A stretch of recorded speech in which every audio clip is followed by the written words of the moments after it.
Hi, welcome back to the workshop. In today's video we're going to talk about something a little bit more personal to me and something that I hope you're going to find interesting. Canadian railway modelling has been something that's been part of my life since my first visit 9 years old, many years ago. I came back from that trip, which was actually in the summer, and to coincide with my birthday I came back from that trip with a HO scale Bachmann F7 in Canadian National, and that loco was, in hindsight looking back, perhaps not the world's greatest model, but it really lit a fire inside of me for Canadian railways, and it's something that has never been extinguished. I ran that model on the carpet, I ran that model on the dining table, I ran that model on my British 00 gauge layout, and eventually, whilst I was at high school, my dad started building a HO scale Canadian layout in the garage, and it was a double garage, so we had the space to do, do Canada justice. I'm not sure we really did Canada and its length of trains justice, but it gave us somewhere to let the HO scale models stretch their legs. And by that stage, that humble F7 had been repainted probably several times, and had been joined by Athearn or Athearn blue box kits. I used to enjoy, for those of you who remember those kits, I used to enjoy putting the stamped metal handrails together and sort of lining them all up, gluing them in place and then painting them, and I felt like I was really sort of improving a model and bringing it to life, and over the years then that became more specific Canadian detailing, put together intermountain kits back in the day when the intermountain grain cars came as kits, and you had to sort of open out all the little holes and cut out tiny little brackets and glue them all together. I remember doing all that sort of work on the kitchen table whilst my dad was doing the scenery and the layout out in the garage, and it must be said I did spend many hours on my back with the risk of solder dropping in my eye, wiring up all the Pico turnout motors and things out there. So it did become a bit of a joint project, and it was his last great project really, and it was a superb layout. And I think if you're interested, there are some photos on my blog of what we ended up with. So 1989 wasn't the only time I went to Canada. I also went over again in 1999 and saw plenty of trains, and then again a couple of years later as well. So I've only been 3 times, which seems peculiar, doesn't it then, to why is Canadian modelling so personal to me. I suppose it is all thanks really to Dad, because his passion for railways, but also in particular Canadian railways, was infectious and something that's kind of become imbued within my own character as well. So when I started doing commission model making professionally, I wanted something that was my own, was personal to me, and I could keep just for myself and not offer commissions in that. And so North American modelling seemed to make sense. I'm based here in the UK. I do work for Canadian and North American customers and customers from all over the world, but it tends to be non-American prototypes as a rule. Although on occasion there are the very odd exceptions, and it's usually because it's got nothing to do with standard gauge diesels. So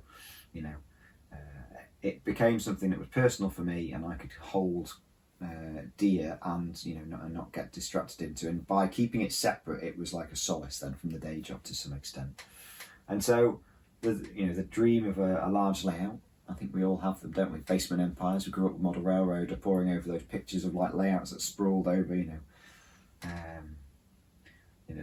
entire floor plan of a house because it was built in the basement. It was just something that we could possibly never even dream of. The layout we had, Dad and I had in the garage, was double garage. It felt big, but you looked at it compared to the layouts you were seeing in the magazines, and it was tiny. So now I'm in a small bungalow in North Wales, and we don't have a ton of space, and I wanted a Canadian layout. How on earth am I going to fit it in? And if those of you who've read my first book, Small Layout Design Handbook, will have spotted there's a nice section in there, a chapter in there that talks about that journey, the marriage of space, prototype, and sort of understanding what you can achieve in a space. And it was a bit of a journey, and I did get through a bit of soul searching about what I wanted to achieve and whether it was going to be enough. And what I've ended up with, I'm not sure I would have realised back then just how rewarding it's been. I've got just under 8 feet of wall space here, and the layout sits above me.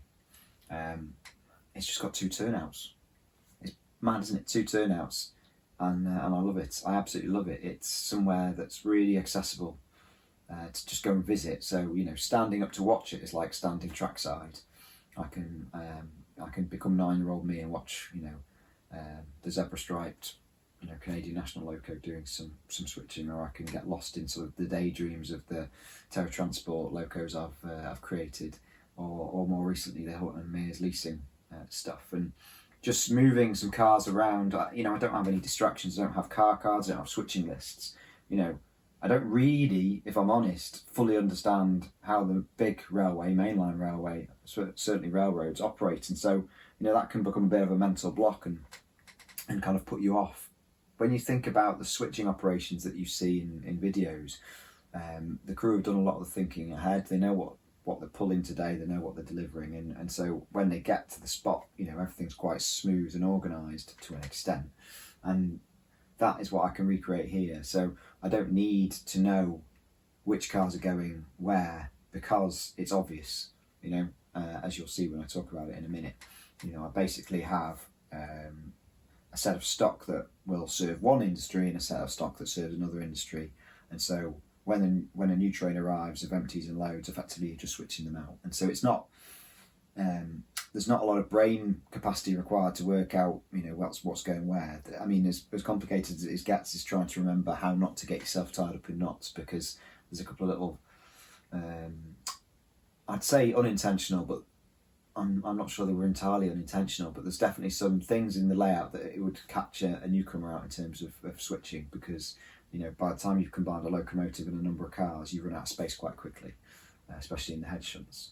So yeah, it's proven that, you know, those 5-10 minute snatched operating sessions, whether, you know, I could be sat here scratching my head on an etch brass kit going, oh, I just need a break, and, you know, I can stand up, flick a couple of switches, and transport myself to Canada, and find that headspace again, and that's a real gift. And what I'm hoping to show in this video is that layouts that deliver in terms of their engagement to us don't have to be complicated. We don't have to spend hours and hours and hours dreaming up ways to operate them. We don't need switching puzzles. We just need some believable scenery, something that comes from the heart, somewhere that you really want to go and visit, and we can get there. So I've probably waffled on enough for an introduction. My thoughts were, I don't know how this is going to go. The layout's not finished. This isn't this is Beaverbrook sort of overview layout. It's really a sort of a heartfelt story about where the layout has got to, why I enjoy it, and I'm hoping that comes across to you, and that perhaps encourages you to take a look again at some space in your house if you haven't got a layout, or perhaps reconsider the way you operate your current layout. Perhaps there's a section of that layout that can become more accessible. So, you know, I know that this is the key message, but I think there's a couple of other things I'd like to show you. I'd like to show you the track plan. I'd like to show you some of the stock, and how accessible that is, and talk a little bit about sort of mechanics of what's going on with just 2 turnouts and why I think it works. So yeah, let's let me get the camera set up a little bit higher so you can see what I'm talking about, and let's go and take a look.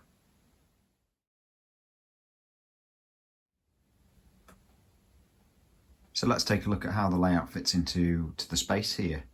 So you can see down on the left my workbench, and above that tucked under lock 2 with the lights off, and then the layout just sits above that and is eye level, 8 feet, just under 8 feet, just 2 turnouts, and totally self-contained. No fiddlesticks, no fiddle yards, no extensions, no staging. Everything's there. Everything you see is what you get.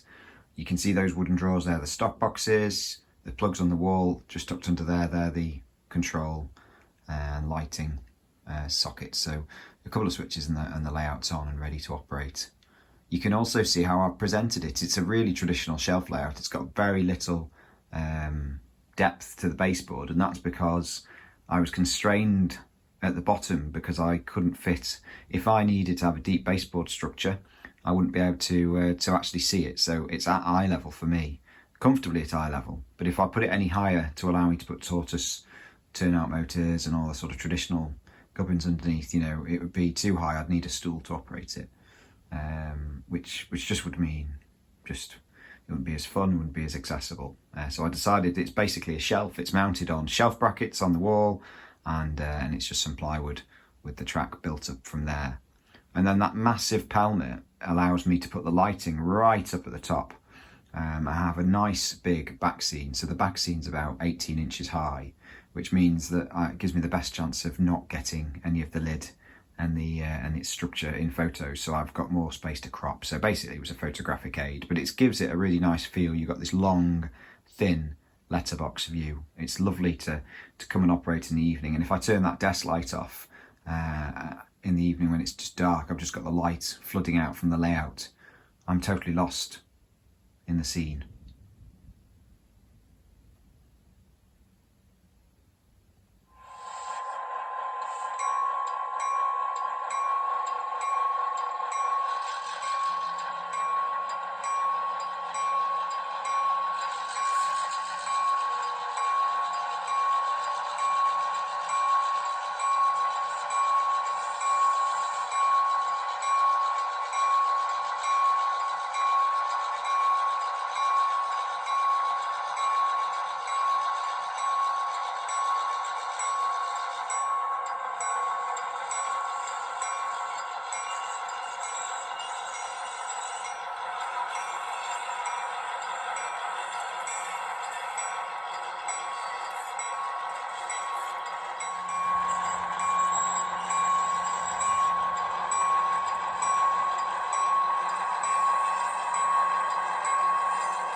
So here we have a bird's eye view of Beaverbrook. I'm stood down by the grade crossing at the far left of the layout. I'm actually almost stood at the wall. You're looking down pretty much 6 or 7 feet of the layout there, all the way down from the turnout for the Holcim Spur and front and centre to the co-op right at the far end there, the co-op feed mill.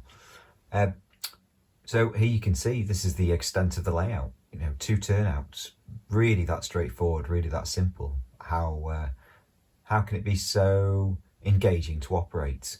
So from a sort of technical point of view, really, to explain the actual operation itself, I thought I'll stand here and show you the track layout.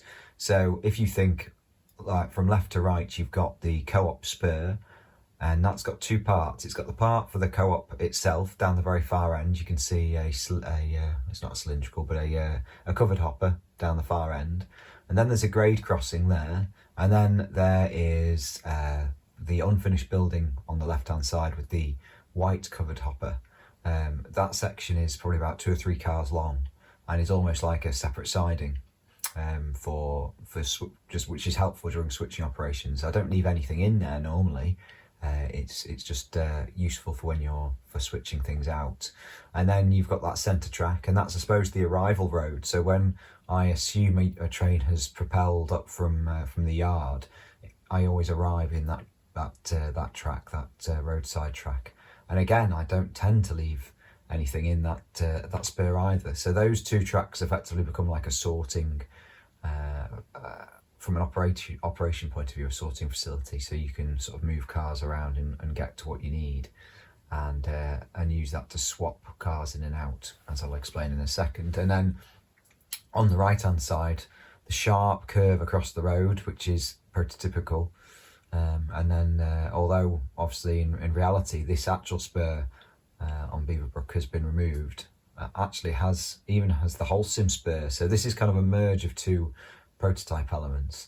I just use it sort of for general offloading, transloading. So I sometimes put cement hoppers in there, but other times it's box cars. And that can hold 2 cars as well. And so you've got a train arriving of 3 cars into that centre road. You've got 1 or 2 cars down at the co-op mill, and 1 or 2 cars on that the right-hand spur there across the road. And the name of the game is usually the opposite arrives in the train. So if there's 1 car at the co-op, then there's 2 cars have arrived to go to the co-op and be swapped out.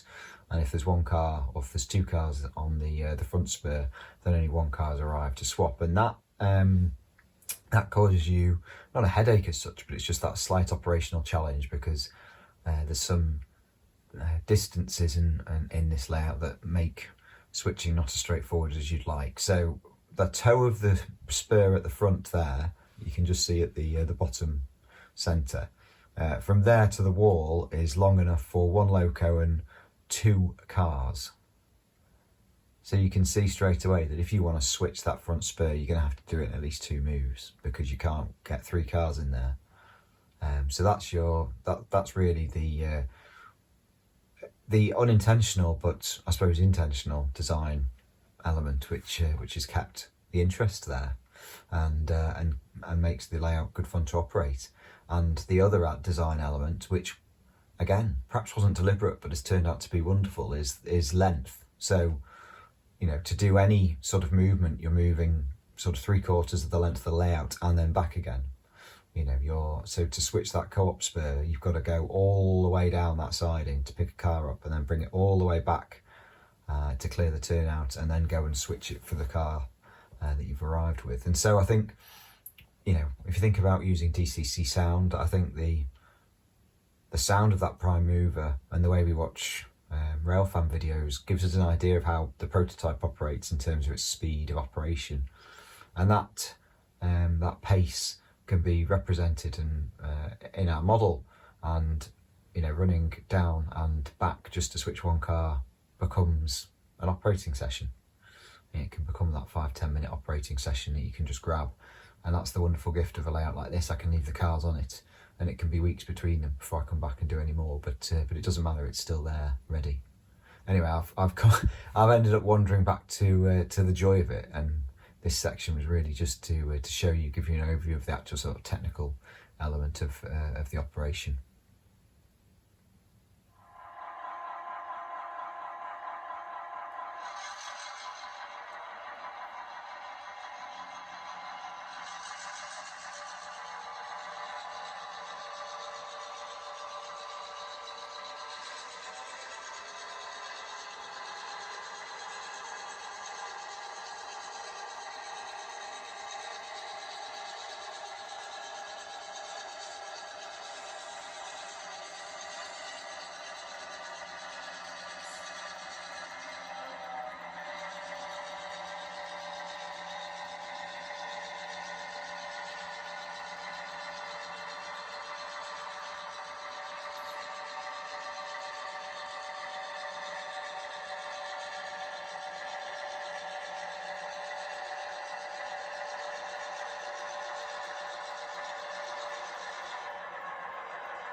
So underneath the layout at the far right hand end, I've got a set of these wooden, I don't know what they are actually, I suppose document organisers. They're large enough for A4 paper, but I use these drawers to keep the stock that I'm not using in when I'm not when they're not on the layout. They live here. So it keeps things fresh. I can ring the changes. So I've got a drawer of covered hoppers here. So there's usually 2 or 3 on the layout. There's another 6 in here. And then there's also, this drawer tends to have the other stock in. So you've got your boxcars and cement hoppers tend to go in here. So that gives you the chance to sort of ring the changes, whether it's a sort of locational change. So yeah, say here you've got all sorts of different stock from locomotives from different parts of North America. So that keeps things fresh in terms of the operational interest, because seeing different stock on the layout feels like it's a different day, feels like a different train's arrived. There's also oh look, space to fill with more things. There's also cars like this, so the I think caustic soda car, tank car, so operating things like this that don't have a home on the layout, and also the van, the crew van. So putting those into the train causes you a headache, because suddenly your train's arrived with more stock than you've got space for, and so you've got an operational headache because there's an additional car on stage. And I think, so, you know, not only changing the stock out, switching the locomotives around, or swapping box cars for covered for cement cars and things like that, you know, that's all good fun and keeps things fresh, as does the extra complexity angle. And then, you know, I love detailing locomotives. And so at the moment there's 10 in stock, with one more being worked on at the minute.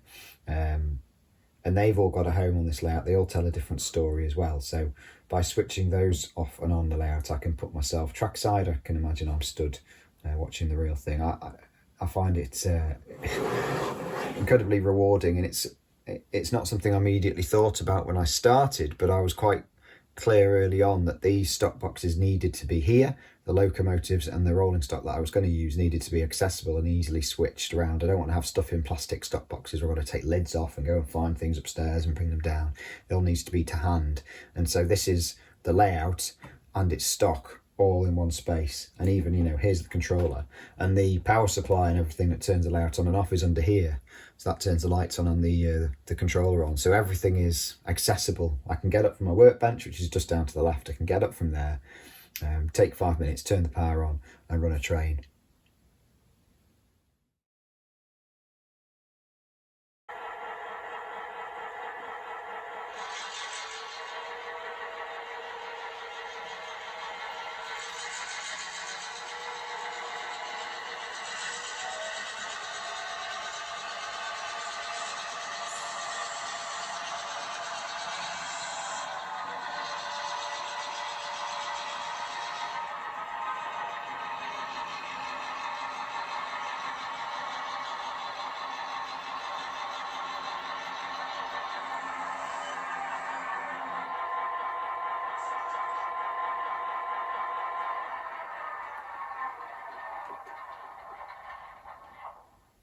So, thanks for watching. I hope you've enjoyed this little run through, and that the message is clear that a layout like this isn't a marathon. Sorry, it probably is a marathon, not a sprint. To be able to become that marathon and to last the distance, I think it needs to be quite personal to you, to come from in here, because if you're going to coming back to it and pouring yourself into it and enjoying it and finding it rewarding and recharging, it needs to be of you as well. And you know, that I've never been to the real Beaverbrook. I've been to the Maritimes, but I've never been to the real Beaverbrook. This goes to show, I hope, that, you know, a layout that feels right to us doesn't necessarily have to be from a time period or location we visited. You know, that inspiration could come from a photo, and some of the memories could be secondhand. It could connect to some emotional feelings or thoughts or memories that you have from yourself or from a family member or from a good friend. What's important is that you can channel those into not only what you build, you know, the craft, but also the way you then grow with the layout and the way you enjoy it, because, you know, the ability to just come and operate this because it's very hands-on and it's just here means that it stays alive for me and it stays fresh. And although, you know, I've got a plasticard structure there that needs finishing, in those moments when I come to this layout, I don't see the plasticard structure. I just see the Jeep 9, I just feel the ground shake, and I'm just taken back to those moments trackside where I felt at peace, calm, and all those other things that kind of get in the way during the day sort of melt away for those few moments. It's a wonderful hobby, isn't it? It's really a wonderful hobby. And I'm probably being a little bit incoherent today and perhaps not as strongly on message, and that's because this is a really personal project to me, and something that I've wanted to share for a while, but I haven't been sure quite how to do it. And I hope today you've enjoyed that. And yeah, thanks for watching, and season's greetings and all that sort of stuff, because I'm filming this just before Christmas here in the UK. So best wishes to you all, and hopefully see you all again soon.